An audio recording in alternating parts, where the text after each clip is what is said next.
समुद्र पागल सा हो गया था।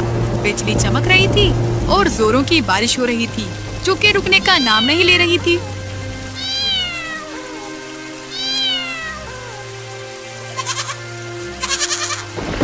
वीरन और स्वामिया समुद्र के बीचों बीच अपनी कश्ती में फंस गए थे। तभी वहाँ पर उन्हें एक आदमी समुद्र में डूबा हुआ दिखता है। उसे देखकर लग रहा था कि वो कोई राजा महाराजा है, क्योंकि उसने अपने सर पर एक सोने का ताज पहना हुआ था। और वहीं समुद्र के किनारे एक छोटा बच्चा भी रोए जा रहा था, जैसे कि उसे उसके माता पिता छोड़ गए हों। देखो स्वामिया, वो कोई राजा लग रहा है। वो पानी में वहाँ बहता हुआ जा रहा है। हमें उससे बचाना होगा। देखने में तो लगता है कि वो बहुत ज्यादा जख्मी है। हमें उससे किसी भी तरह से बचाना होगा। हाँ, आप ठीक कहते हो, परंतु वो देखिए, उधर किनारे पर एक छोटा बच्चा भी पड़ा है। वो रो रहा है। कहीं वो बच्चा इस राजा का ही तो नहीं है, जब भी वो शायद रो रहा है। हमें तो चाहिए कि हम दोनों को बचाएं, परंतु वो बच्चा तो किनारे पर है। पहले हमें इसको बचा लेना चाहिए। बस अब वीरन एक बड़ी लकड़ी की सहायता से राजा को समुद्र से बाहर निकालकर अपनी कश्ती में बिठा लेता है। परंतु थोड़ी ही देर बाद जब राजा को होश आता है, तो राजा उन दोनों को देखकर हैरान रह जाते हैं। अरे ये सब क्या हो रहा है? हम कहाँ पर हैं? कहाँ पर हैं हम? बताओ हमें, कौन हो तुम लोग? कहाँ पर हैं हम? महाराज, आप यहाँ समुद्र में बहते हुए जा रहे थे और आप बेहोश थे। इतने जख्मी हैं, आपका हर जगह से खून निकल रहा है। हमने आपकी जान बचाई है महाराज। अच्छा, तुम्हारा बहुत बहुत धन्यवाद, परंतु तुमने हमारी जान बचाकर अपने आप को मुसीबत में डाल दिया है। हमारी जान बचाना तुम्हें नहीं चाहिए था। अब तुम एक बड़ी संकट में आ गए हो। मैं एक बड़े श्राप में हूँ। ये क्या कह रहे हैं आप? अब हमारा क्या होगा? हम मरना नहीं चाहते हैं। हमने आपको बचाकर गलती कर दी है।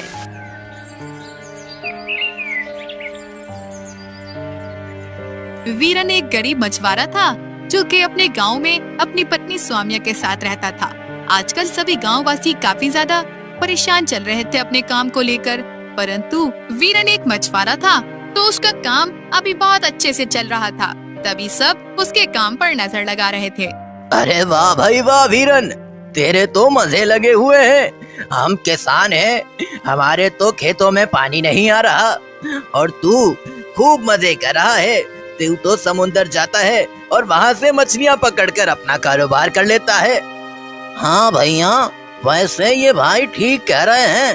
देखो, तुम्हारे धंधे में तो बहुत अच्छा है। समुद्र में जाओ, मछलियाँ पकड़ो और उनको बेचकर ढेर सारे पैसे कमा लो। पर आजकल समुद्र इतना पीछे चला गया है, बारिशें तो वैसे ही नहीं होती हैं और खेतों में पानी कहाँ से आएगा जब समुद्र इतना पीछे चला जाएगा? तो हाँ भाई, जब तक समुद्र का पानी पीछे तक रहेगा तब तक कुछ भी नहीं हो सकता है। हमारे गांव में बारिश तो होती ही नहीं है। समुद्र का पानी ही होता था जो कि हमारे खेतों तक आ जाता था नालियां बनाकर, परंतु अब तो समुद्र का पानी भी इतना पीछे चला गया है। काश हम भी वीरन की तरह मछुआरे होते। अरे बस करो। अगर समुद्र का पानी पीछे चला गया है तो उसमें मेरी क्या गलती है? मैंने तो समुद्र का पानी पीछे नहीं किया है ना। जो तुम लोग मेरे काम पर नजर लगा रहे हो, अच्छा खासा मेरा काम चल रहा है। कहीं मेरा काम भी बंद ना हो जाए। ऐसे ही वीरन सभी गांव वासियों से नाराज होकर अपने घर अपनी पत्नी के पास चला जाता है। पता है स्वामिया, आज गांव में क्या हुआ?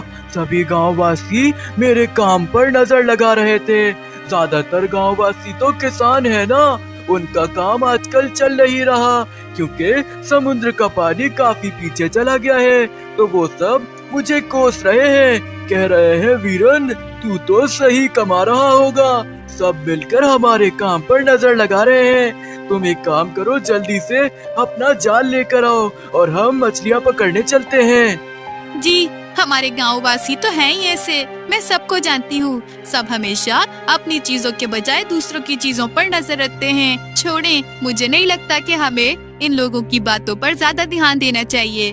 मैं एक काम करती हूँ, जल्दी से जाल लेकर आती हूँ, फिर चलते हैं हम मछलियाँ पकड़ने।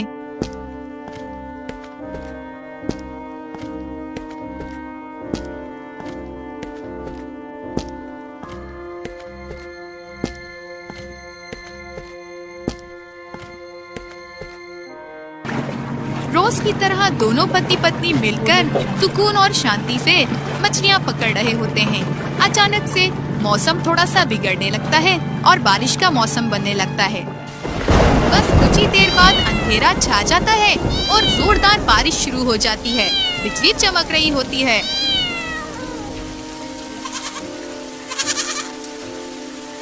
उस रात समुद्र पागल सा हो गया था। बिजली चमक रही थी और जोरों की बारिश हो रही थी जो कि रुकने का नाम नहीं ले रही थी। वीरन और स्वामिया समुद्र के बीचों बीच अपनी कश्ती में फंस गए थे। तभी वहाँ पर उन्हें एक आदमी समुद्र में डूबा हुआ दिखता है। उसे देखकर लग रहा था कि वो कोई राजा महाराजा है, क्योंकि उसने अपने सर पर एक सोने का ताज पहना हुआ था। और वहीं समुद्र के किनारे एक छोटा बच्चा भी रोए जा रहा था, जैसे कि उसे उसके माता पिता छोड़ गए हों। देखो स्वामिया, वो कोई राजा लग रहा है। वो पानी में वहाँ बहता हुआ जा रहा है। हमें उससे बचाना होगा। देखने में तो लगता है कि वो बहुत ज्यादा जख्मी है। हमें उससे किसी भी तरह से बचाना होगा। हाँ, आप ठीक कहते हो, परंतु वो देखिए, उधर किनारे पर एक छोटा बच्चा भी पड़ा है। वो रो रहा है। कहीं वो बच्चा इस राजा का ही तो नहीं है? जब भी वो शायद रो रहा है। हमें तो चाहिए कि हम दोनों को बचाएं, परंतु वो बच्चा तो किनारे पर है। पहले हमें इसको बचा लेना चाहिए। बस अब वीरन एक बड़ी लकड़ी की सहायता से राजा को समुद्र से बाहर निकालकर अपनी कश्ती में बिठा लेता है। परंतु थोड़ी ही देर बाद जब राजा को होश आता है तो राजा उन दोनों को देखकर हैरान रह जाते हैं। अरे ये सब क्या हो रहा है? हम कहाँ पर हैं? कहाँ पर हैं हम? बताओ हमें, कौन हो तुम लोग? कहाँ पर हैं हम? महाराज, आप यहाँ समुद्र में बहते हुए जा रहे थे और आप बेहोश थे। इतने जख्मी है, आपका हर जगह से खून निकल रहा है। हमने आपकी जान बचाई है महाराज। अच्छा, तुम्हारा बहुत बहुत धन्यवाद, परंतु तुमने हमारी जान बचाकर अपने आप को मुसीबत में डाल दिया है। हमारी जान बचाना तुम्हें नहीं चाहिए था। अब तुम एक बड़ी संकट में आ गए हो। मैं एक बड़े श्राप में हूँ। ये क्या कह रहे हैं आप? अब हमारा क्या होगा? हम मरना नहीं चाहते हैं। हमें आपको बचाकर गलती करती है। हमें शिकार का बहुत शौक है और हम शिकार पर जंगल में निकले थे, परंतु हम शिकार तो किसी और का करना चाहते थे। गलती से हमसे शिकार एक नागन के बच्चे का हो गया है। उस नागन ने हमें श्राप दे दिया। वो नागन एक जादुई और विशाल नागन थी। उस नागन ने मुझे श्राप दिया है कि अब मैं ऐसे ही जख्मी रहूंगा और हमेशा इस समुद्र में पड़ा रहूंगा। कभी भी इस समुद्र से बाहर नहीं जा सकूंगा और जो भी मुझे बचाएगा वो भी मर जाएगा। राजा के ऐसा कहते ही वहाँ पर एक विशाल नागन प्रकट होती है, जो कि गुस्से में वीरन और स्वामिया को देखने लगती है। तुम लोगों ने इस राजा को बचाकर बहुत गलती की है। अब तुम लोग भी इसके साथ साथ मेरे श्राप में आ जाओगे। अब तुम लोगों को भी इसके साथ मरना पड़ेगा। नहीं, हमें नहीं मरना है। हमने कुछ भी गलत नहीं किया है। हमने तो इंसानियत के नाते राजा को बचा लिया है। राजा पानी में बहता हुआ जा रहा था। हम उससे नहीं बचाते तो वो मर जाता। हम अच्छे लोग हैं। ठीक है, तुम लोग अच्छे लोग लगते हो और तुमने इंसानियत के नाते इस राजा को बचाया है। ठीक है, मैं चाहती हूँ कि तुम पर मेरा श्राप ना चले, परंतु मेरे चाहने ना चाहने से कुछ नहीं हो सकता। समुद्र के किनारे वो जो बच्चा रो रहा है, उसके आंसू पवित्र जल हैं। वही जल इस राजा पर डालोगे तभी ये राजा सही होगा और इस श्राप से तभी तुम सबको मुक्ति मिलेगी और ये समुद्र भी तभी शांत होगा और तभी तुम घर जा सकोगे। ठीक है नागिन, तुम्हारा बहुत बहुत धन्यवाद। तुमने हम सबको क्षमा किया है। हम लोग जल्दी से वो पवित्र जल यहाँ राजा पर डाल देते हैं ताकि हम इस श्राप से मुक्त हो जाएं और हम अपने घर जा सकें। अब ऐसा कहकर वे नागन वहाँ से गायब हो जाती है। वीरन और स्वामिया राजा के साथ अपनी कश्ती को दरिया के किनारे पर लाते हैं और उस छोटे बच्चे को वीरन अपनी गोद में उठाकर उसके आंसू राजा पर गिराता है। राजा तुरंत ही ठीक हो जाता है। राजा के ठीक होते ही अचानक से वे बच्चा समुद्र के रक्षक के रूप में आ जाता है। मैं समुद्र का रक्षक हूँ और मैं तुम लोगों की बहादुरी और तुम लोगों की ईमानदारी देखकर बहुत ज्यादा खुश हुआ। तुम लोग बहुत अच्छे दिल के हो। तुमने इस राजा की जान बचाई है और तुम्हें मुझ जैसे छोटे बच्चे पर भी दया आ गई थी, इसीलिए मैं तुम लोगों से बहुत ज्यादा खुश हुआ। अब ये पानी तुम लोगों के गांव तक भी जाएगा और सभी खेतों में जाएगा। अब तुम लोगों को घर जाना चाहिए और किसी चीज के लिए परेशान होने की जरूरत नहीं है आपसे। ऐसा कहकर वे समुद्र का रक्षक वहाँ से गायब हो जाता है। अगले दिन का सूरज निकलता है और अब सब कुछ ठीक हो जाता है। गांववासी भी पानी आने से बहुत ज्यादा खुश होते हैं और वीरन और स्वामिया पहले की तरह दोबारा मछलियाँ पकड़ने जाने लगते हैं।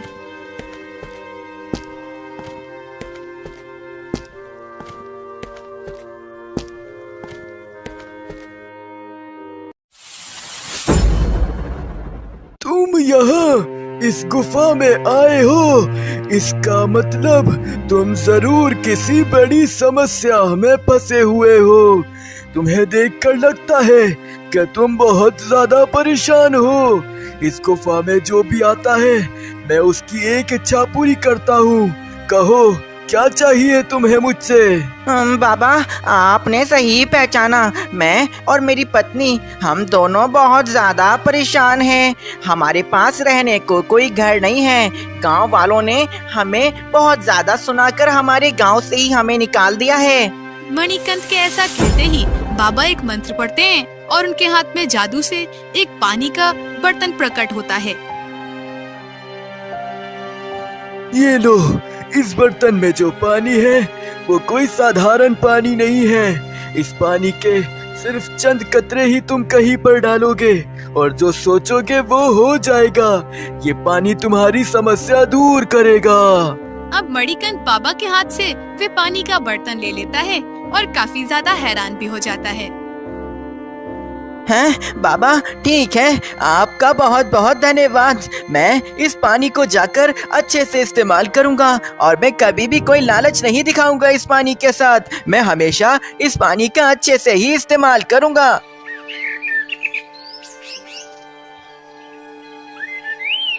मणिकंठ गांव का सबसे ज्यादा गरीब इंसान था। उसके पास कई कई दिन तक रहने को कोई जगह नहीं और खाने को कुछ नहीं होता था। आज मणिकंठ की नई नई शादी हुई थी। तभी मणिकंठ अपनी दुल्हन को लेकर गांव में आया था, परंतु गांववासी मणिकंठ का खूब मजाक उड़ा रहे थे क्योंकि मणिकंठ बहुत ज्यादा गरीब था। अरे देखो भाइयों, अब तो यही देखना बाकी रह गया था। देखो, इस जैसे गरीब की भी शादी हो गई है। कितनी सुंदर पत्नी है इसकी। एक हमें ही काली सी पत्नी मिली है। पूरे गांव में कोई भी उससे पसंद नहीं करता। हाँ भैया, कह तो तुम ठीक रहे हो, परंतु मुझे भी विश्वास नहीं हो रहा है। इस गरीब को भला लड़की किसने दे दी? ये इतनी सुंदर लड़की से शादी करके आ गया है। हमें तो इसको अपने गांव में ही रहने नहीं देना चाहिए था। पता नहीं ये गरीब हमारे गांव में कब तक रहेगा। हाँ भैया, मैंने तो पहले ही कहा था इस गरीब को हम मिलकर गांव से बाहर निकाल देते हैं, परंतु मेरी बात तो किसी ने सुनी ही नहीं। अगर उस समय मेरी बात सुन ली होती तो आज ये गरीब अपना परिवार यहाँ हमारे गांव में नहीं बसाता। अरे कैसे लोग हैं ये, अभी गांव में कदम ही रखा है और मेरे पीछे पड़ गए, मेरा मजाक बनाते जा रहे हैं। जब तक मेरी पत्नी नहीं थी ये मेरा मजाक बनाते थे, परंतु अब तो ये मेरी पत्नी का भी मजाक बनाएंगे। लेकिन मैं इनकी ये बातें हरगिज भी नहीं सुनूंगा। अगर मैं गरीब हूँ तो क्या हुआ, गरीब तो कोई भी हो सकता है, उसमें किसी का मजाक नहीं बनाना चाहिए। मैं अपनी पत्नी पर कोई भी बात बर्दाश्त नहीं करूँगा। देख रही हो बहन, कितना ज्यादा नखरे वाला हो गया है ये गरीब। पहले तो हम इसका मजाक बनाते थे तो ये सुन लेता था, अब देखो इसकी पत्नी आई है तो हमें कैसे नखरे दिखा रहा है, जैसे कि हमें जानता नहीं हो, हमारी तरफ देख भी नहीं रहा है। हाँ भाभी, कह तो तुम ठीक रही हो, इसके तो लक्षण ही बदल गए हैं। पता नहीं इसको इसकी खूबसूरत पत्नी कैसे मिली होगी। मुझे तो समझ नहीं आ रहा आज के दौर में इतनी खूबसूरत लड़की इतने गरीब लड़के को कैसे मिल गई। देसी बुरा मत मानिएगा आप लोग, मुझे तो पता ही था, पहले ही से मैं कहती आती थी कि इसको हमारे गांव से निकाल देते हैं। गरीब हमारे गांव का नाम खराब कर रहा है। अब जब आप लोगों ने इसको रखा ही था तो ये सब तो होना ही था। अरे आखिर कब तक मैं इन लोगों की इस तरह की बातें सुनता रहूंगा। अब बस बहुत हो गया है। अब मेरी पत्नी जब से आई है, अब मैं इसका अपमान बिल्कुल भी नहीं सहूंगा। अब मुझे कोई भी कुछ कहेगा तो मैं उसे उसका अच्छे से जवाब दूंगा। मणिकांत अपना एक छोटा सा झोपड़ा बनाकर वहाँ पर ही अपनी पत्नी को रहने के लिए ले आया था। अब तुम्हें यहाँ पर कोई परेशानी तो नहीं है ना? मैंने तुम्हें पहले ही बता दिया था कि मैं अकेला ही रहता हूँ, मेरे माता पिता कोई भी नहीं है। इसी कारण से यहाँ के लोग भी सब मुझे बुरा भला कहते हैं और मैं बहुत गरीब भी हूँ। इस झोपड़े में क्या तुम मेरे साथ रह सकती हो? नहीं जी, मुझे यहाँ पर आपसे कोई भी परेशानी नहीं है और आप जब यहाँ पर सुकून से रहते हो तो मैं भी रह लूंगी। और गांव वालों का तो काम है बातें बनाना, वो बातें बनाते रहेंगे, क्या हो गया, हम उनकी बातें सुन लिया करेंगे। ऐसी कोई बात है नहीं, मुझे यहाँ पर बिल्कुल भी आपके साथ परेशानी नहीं है रहने में। हाँ, वो सब तो मुझे पता है, परंतु मेरा ये छोटा सा झोपड़ा, इसमें बस एक ये छोटा सा चूल्हा ही है। क्या तुम यहाँ पर अभी मेरे साथ खुश रह सकोगी? मुझे बस इतना ही जानना है तुमसे। नहीं, मैं यहाँ आपके साथ हमेशा खुश रहूंगी। भले ही आज हमारे पास ये छोटा सा झोपड़ा है, लेकिन कल को हम मेहनत करके अपना एक बड़ा सा घर भी ले लेंगे और उसमें हम आराम से रहेंगे फिर। और वैसे भी अभी देखें जरा, ये चूल्हा कितना प्यारा सा है, हम इस पर खाना बनाते हैं।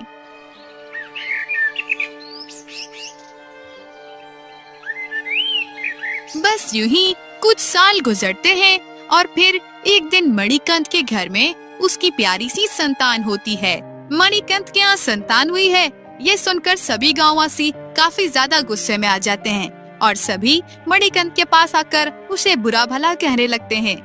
हाँ भाइयों, देखो तो जरा, हमसे यहाँ एक गरीब बर्दाश्त नहीं हो रहा था। इस गरीब ने हमारा जीना हराम कर रखा था और अब देखो, इसने एक और गरीब को पैदा कर दिया है। इसका बच्चा भी बिल्कुल इसी की तरह होगा। हाँ, पहले ही अगर इसको गांव से निकाल दिया होता ना, तो आज हमें ये दिन नहीं देखना पड़ता।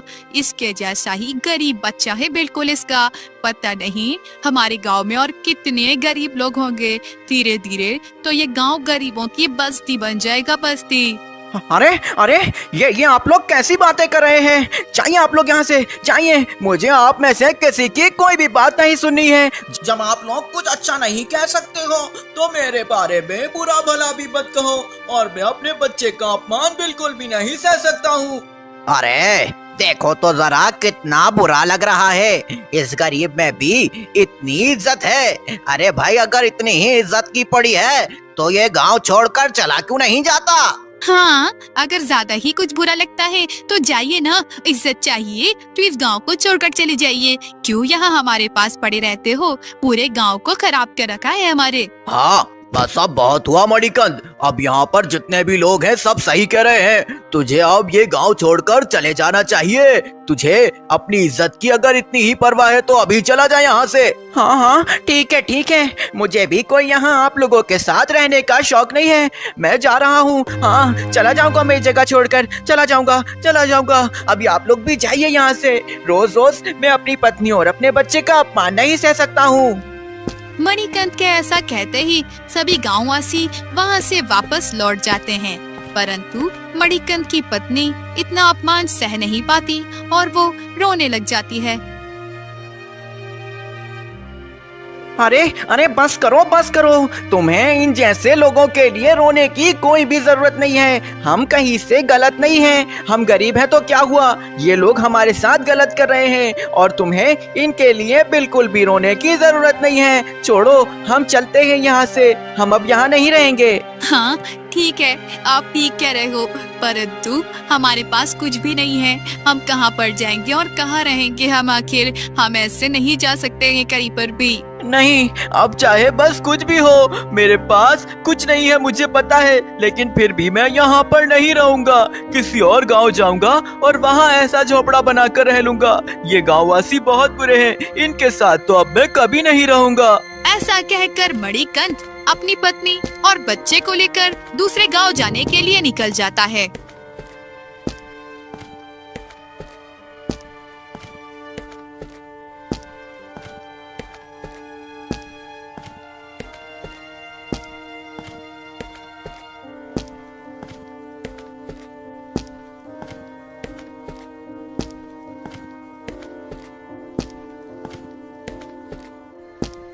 बीच जंगल में पहुंचकर मणिकंठ रास्ता भूल जाता है और उसे एक गुफा मिलती है। उसमें से किसी इंसान की आवाज आ रही होती है। हाँ, चलो एक काम करते हैं, अंदर जाते हैं। अंदर किसी इंसान की आवाज आ रही है, हो सकता है उसे कुछ रास्ता पता हो। अब यही सोचकर मणिकंठ गुफा में आ जाता है तो गुफा में उसे वहाँ एक साधु बाबा मिलते हैं जो कि काफी ज्यादा अच्छे लग रहे होते हैं। तुम यहाँ इस गुफा में आए हो, इसका मतलब तुम जरूर किसी बड़ी समस्या में फंसे हुए हो। तुम्हें देखकर लगता है कि तुम बहुत ज्यादा परेशान हो। इस गुफा में जो भी आता है मैं उसकी एक इच्छा पूरी करता हूँ। कहो क्या चाहिए तुम्हें मुझसे? बाबा, आपने सही पहचाना। मैं और मेरी पत्नी, हम दोनों बहुत ज्यादा परेशान हैं। हमारे पास रहने को कोई घर नहीं है। गांव वालों ने हमें बहुत ज्यादा सुनाकर हमारे गांव से ही हमें निकाल दिया है। मणिकंठ के ऐसा कहते ही बाबा एक मंत्र पढ़ते हैं और उनके हाथ में जादू से एक पानी का बर्तन प्रकट होता है। ये लो, इस बर्तन में जो पानी है वो कोई साधारण पानी नहीं है। इस पानी के सिर्फ चंद कतरे ही तुम कहीं पर डालोगे और जो सोचोगे वो हो जाएगा। ये पानी तुम्हारी समस्या दूर करेगा। अब मणिकंठ बाबा के हाथ से वे पानी का बर्तन ले लेता है और काफी ज्यादा हैरान भी हो जाता है। हैं बाबा, ठीक है, आपका बहुत बहुत धन्यवाद। मैं इस पानी को जाकर अच्छे से इस्तेमाल करूंगा और मैं कभी भी कोई लालच नहीं दिखाऊंगा इस पानी के साथ। मैं हमेशा इस पानी का अच्छे से ही इस्तेमाल करूंगा। ऐसा कहकर मणिकंठ बाबा से वे पानी लेकर वहाँ से आगे की तरफ चला जाता है।